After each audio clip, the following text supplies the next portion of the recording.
ঢাকা বিশ্ববিদ্যালয়ের ফুলার রোডে গেলেই চোখে পড়ত ভাস্কর্য স্বাধীনতা সংগ্রাম।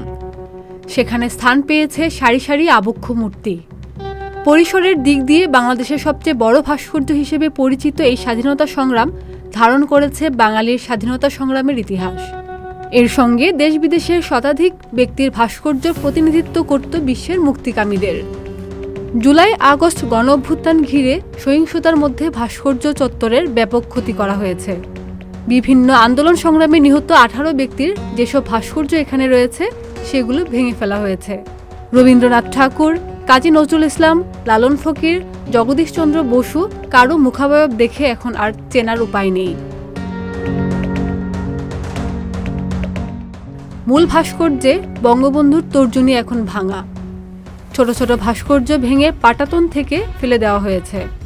এখনও ভাস্কর্য সিরিজটিকে মেরামত করার জন্য বিশ্ববিদ্যালয় কর্তৃপক্ষ কোনো উদ্যোগ নেয়নি। নাগরিকদের প্রত্যাশা, দ্রুতই বিশ্ববিদ্যালয় কর্তৃপক্ষ ভাস্কর্য সিরিজটিকে সংস্কার করে পূর্বের অবস্থায় ফিরিয়ে আনবে। ঢাকা বিশ্ববিদ্যালয়ের চারুকলা অনুষদের ভাস্কর্য বিভাগের সহযোগী অধ্যাপক নাসিমুল খবির ডিওক গণমাধ্যমকে বলেন, ভয়াবহ ভাঙচুর হয়েছে, পুনর্গঠন প্রায় অসম্ভব। কারণ এর ভাস্কর শামীম শিকদার জীবিত নেই। তবে একটি বাস্তবসম্মত ও যৌক্তিক পরিকল্পনা করে যতটুকু সম্ভব ফিরিয়ে আনার উদ্যোগ নেওয়া যেতে পারে।